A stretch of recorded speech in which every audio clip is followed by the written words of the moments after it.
سب سے عمدہ بھاشن مولانا ابو الکلام آزاد کا تھا۔ وہ نہ صرف پائے کے وچارک، ادیب، بھاشاود تھے، بلکہ شکشا منتری ہونے کے ناطے بھاشا پہ جو بھی فیصلہ ہوتا اسے لاگو کرنا انہی کی ذمہ داری تھی۔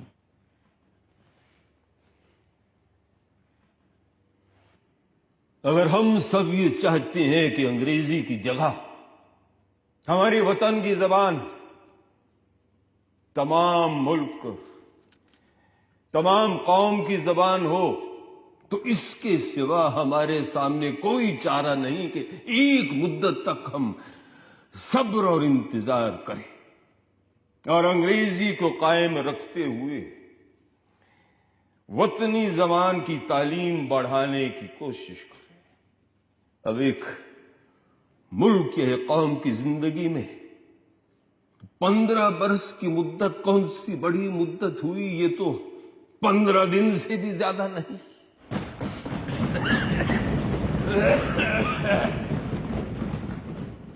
جہاں تک زبان کا تعلق ہے تو عام طور پر یہ بات مان لی گئی ہے کہ قومی زبان وہ زبان ہو سکتی ہے جو اتری ہند کی زبان ہو، لیکن اس وقت اتری ہند کی زبان کے لیے 3 نام پیدا ہو گئے ہیں: اردو، ہندی اور ہندوستانی۔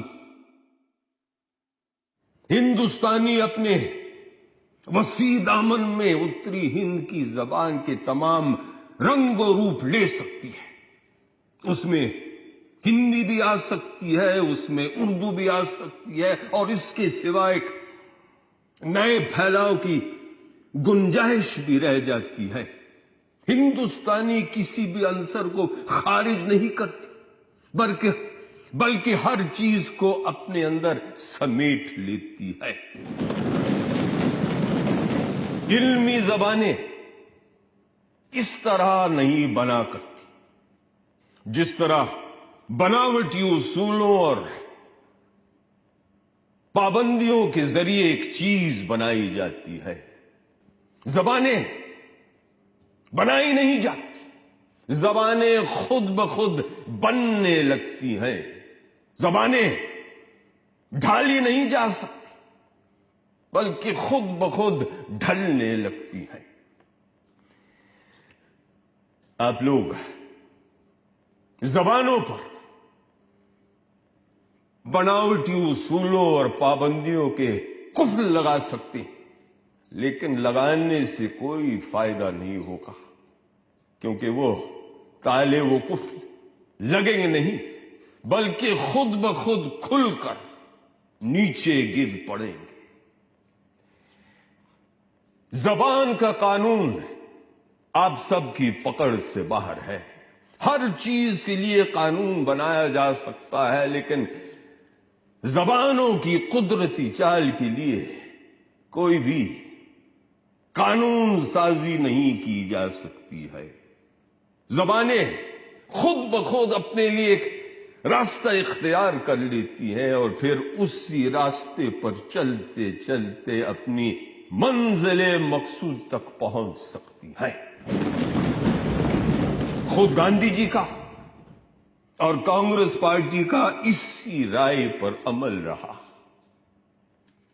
اور جب کانسٹیٹیوشن کے سلسلے میں یہ بات کانگریس پارٹی کے سامنے آئی تو میں نے قدرتی طور پر اسی رائے پر زور دیا۔ مجھے توقع تھی کہ کم از کم کانگریس کے پرانے ساتھی اپنی جگہ سے نہیں ہلیں گے، گاندھی جی کے سدھانتوں پر جمے رہیں گے، لیکن افسوس میں اپنی یہ بات آپ سب سے چھپا نہیں سکتا کہ مجھے بے حد مایوسی ہوئی یہ دیکھ کر کے چند گنے ہوئے قدموں کے سوا باقی تمام قدم اپنی جگہ سے ہل رہے تھے۔ بالآخر یہ معاملہ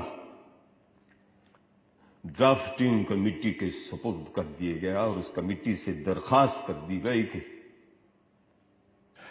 کانسٹیٹیوشن کے اس حصے کا ایک